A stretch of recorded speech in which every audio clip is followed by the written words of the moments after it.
Esta cámara de baquelita, de forma casi cúbica y suaves esquinas redondeadas, es de las cámaras que llevan conmigo al menos desde la década de los años 90 del pasado siglo. Es decir, en plena época de la toma de fotografías sobre el soporte de película, y también los años en los que yo ejercía mi actividad como aficionado a la fotografía con cámaras de primerísima calidad de reconocidas marcas, pero en los que también me gustaba usar y probar casi cualquier artilugio fotográfico que caía en mis manos, como así hice con esta cámara, de cuyos resultados son parte de las fotografías que les adjunto y comento en la parte final de este vídeo. Debo reconocer que aunque ya por aquella fecha habían llegado a mis manos algunas cámaras de cajón que habían sido objeto de mis pruebas, posiblemente entonces no llegué a valorar los detalles que esta cámara incluía y que la hacían superarse a otros aparatos similares de su época. Así, no era frecuente en las cámaras de cajón al uso, y menos en la de baquelita, que su objetivo dispusiera de 3 diafragmas a escoger entre el f11, f16 y f22,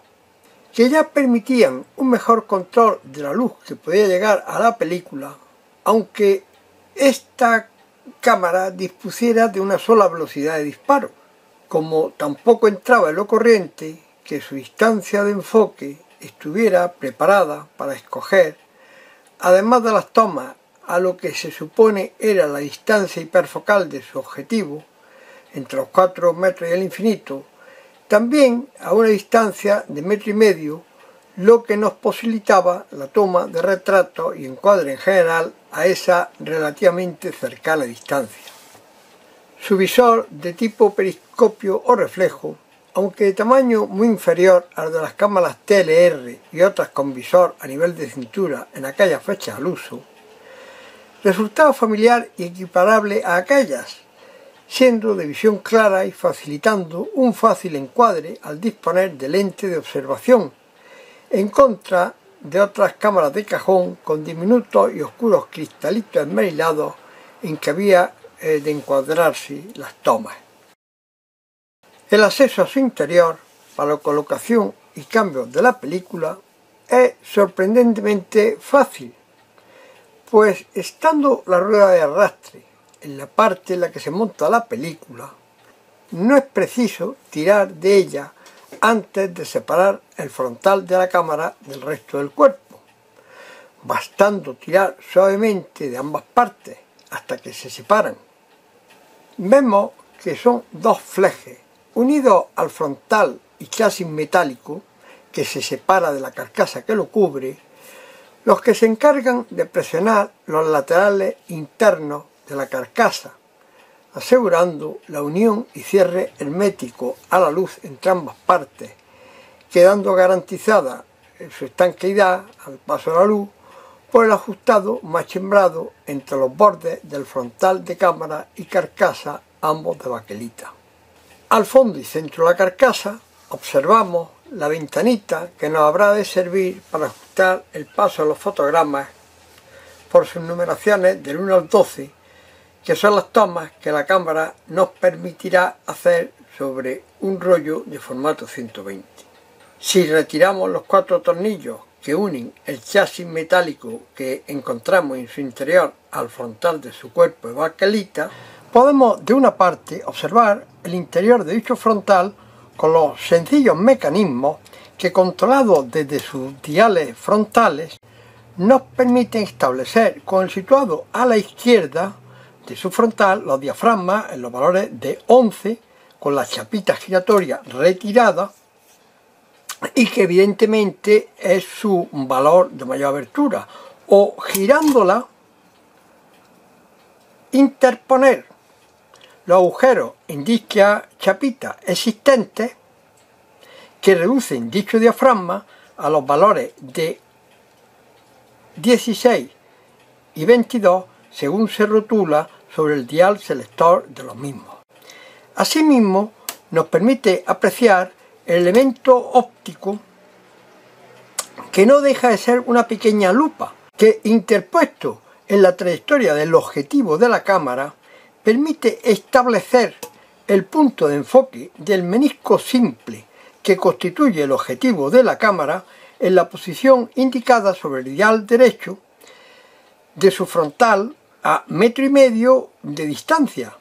de enfoque, que según dicho dial se supone nos dará sin interposición de dicha lente, si quitamos la lente, un enfoque aceptable para sujetos a fotografiar situados entre los 4 metros y el infinito. Mirando con detalle el chasis metálico retirado del interior de la cámara, podemos observar su sistema de carga preparado para películas del formato 120 y un tamaño de negativo de unos 5,90 centímetros de ancho por igual medida de su altura, lo que suele ser superior a los negativos llamados de 6×6 sobre el formato 120. En la zona frontal de dicho chasis, la que atornillado este queda inmediata al objetivo, vemos lo sencillo a la par que eficaces mecanismos con la palanca del disparador de velocidad única en su zona inferior y la palanca que selecciona entre esa única velocidad y el selector de tiempo prolongado que mantiene abierto el diafragma mientras se acciona la palanca de disparo, que en la ranura del frontal de baquelita por la que dicha palanca se exterioriza, quedan indicados con la nomenclatura germana de la Z, que indica la exposición prolongada, y la M, que nos señala el disparo instantáneo. Sin poderla precisar y a falta de documentación que nos la indique, estimo que dicha única velocidad para la toma de instantáneas puede estar alrededor del 80avo de segundo y posible cercana a la centésima. Me ha resultado un tanto extraño no haber podido encontrar documentación de esta cámara por la web, como hasta ahora siempre he conseguido para otras cámaras, que nos dé detalles de su fabricación y de sus características, razón por la que me he limitado a aventurar la velocidad de su obturación como mi simple apreciación subjetiva. Lo más parecido que he encontrado en la página de Sonríe a la Cámara es la descripción que se hace de la Dácora Daci, que se dice fabricada en el entorno de 1950 y que debió ser una sucesora de la que hacemos protagonista de nuestro vídeo, ya, según se dice, fabricada en aluminio texturizado de negro, pero sin selección de diafragma ni lente adicional para toma de distancias inferiores a su hiperfocal,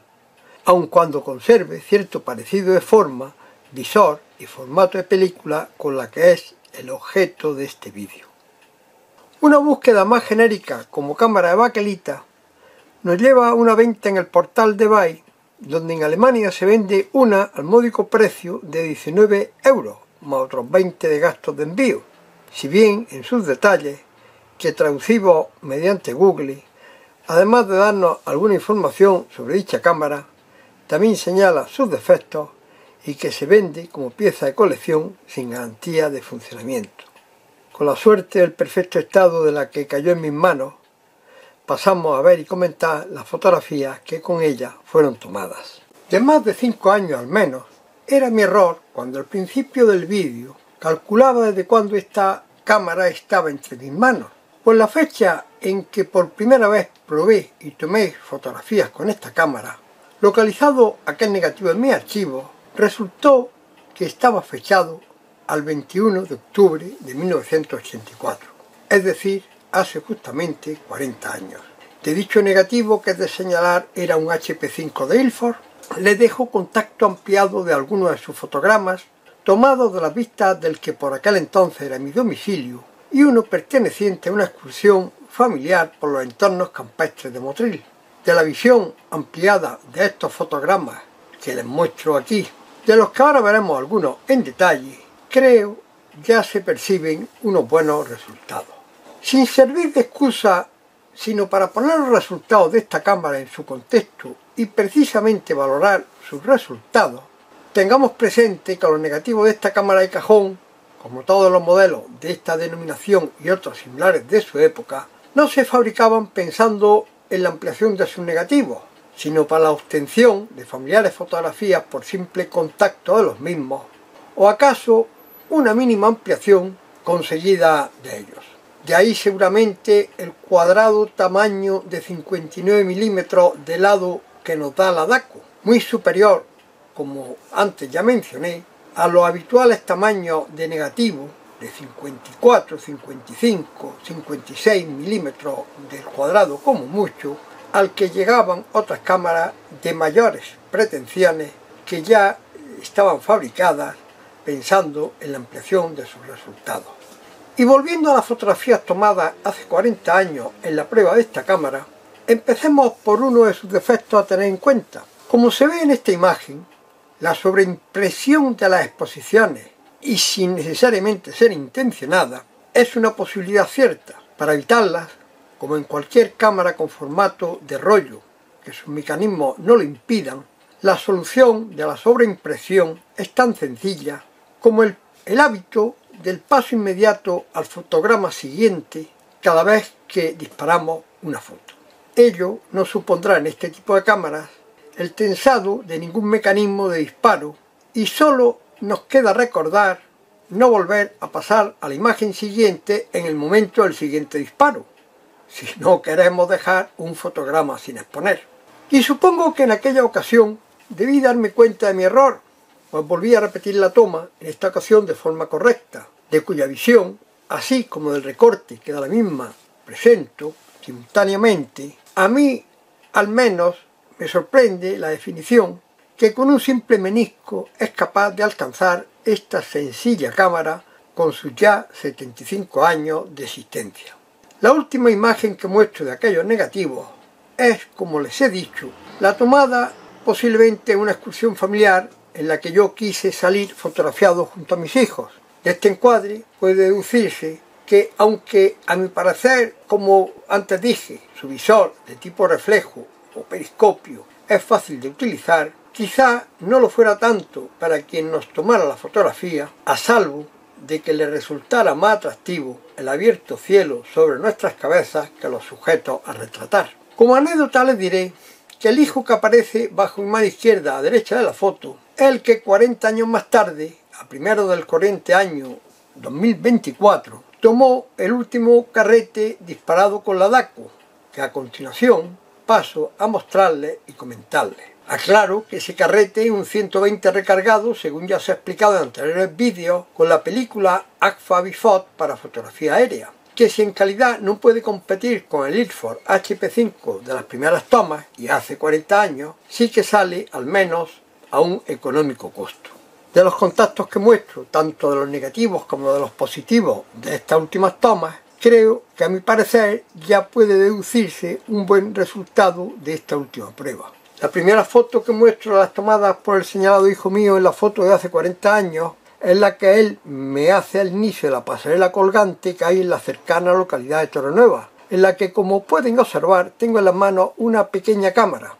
también de baquelita, pero mucho más pequeña que la Daco, aunque, como espero mostrarle algún día en otro vídeo, no menos sorprendente que ella. Obsérvese la buena definición de esta imagen dentro de su contexto, en la que queda a foco satisfactorio tanto el primer término del cable, que a modo de pasamonos sujeto, como yo mismo, e incluso el fondo con las viviendas y playa de Torrenueva. Doy por supuesto que estaba activada la lente para el enfoque al 1,5 metros y un diafragma cerrado a f16 o f22 que consiguió esta buena definición general en los distintos planos de la imagen. La pérdida de foco en algunas zonas de los bordes, si bien puede ser consecuencia de la limitada capacidad de enfoque de un simple menisco, creo también puede deberse a que no existe placa de presión alguna que mantenga la película en su plano focal, lo que hasta cierto punto pudiera agravarse con la recarga del rollo expuesto. En la siguiente imagen, con plano general de la pasarela colgante Torrenueva, creo se hace patente la capacidad de esta cámara del tipo cajón para dar satisfactorios resultados en su época, con la toma de fotografías en excursiones y viajes, documentando con definición suficiente su recuerdo. Otra vista documental del entorno rocoso de la mencionada pasarela Torrenueva, captada con definición suficiente para su conocimiento y recuerdo. Aún en Torrenueva, fotografía que a mi hijo se le ocurrió hacer a un perro que en un momento dado se le acercaba, deambulando por aquellos senderos. Está claro que no es la cámara ideal para fotos de acción, pues el cambio para el enfoque cercano al 1,5 metros supongo que se quedó sin accionar. De vuelta a Motril, un encuadre parcial del estanque central del Parque de los Pueblos de dicha localidad, en una zona sombreada, en la que debió usarse el objetivo a su mayor luminosidad de f11. Nótese la buena definición de las ramas del árbol que entran en el lateral izquierdo, que debieron caer justo en el ajuste de la distancia hiperfocal del menisco simple que hace las veces de objetivo de esta DACO. Y la última foto que muestro de las tomadas por mi hijo me sirve para poner de manifiesto la especial capacidad de la DACO para la toma de fotos disimuladas gracias a su visor reflejo a nivel de cintura, del tipo llamado de foto de calle o street photo en su denominación inglesa, aunque en este caso tampoco es que sea preciso mucho disimulo. Termino, como siempre, diciéndoles que si les gustó el vídeo y conseguí al menos entretenerles y quizás descubrirle algo nuevo, no dejen de dar su aprobación y suscribirse a mi canal. Canal Maerjos, lista de reproducción, cámaras de ayer, fotos de siempre. Muchas gracias.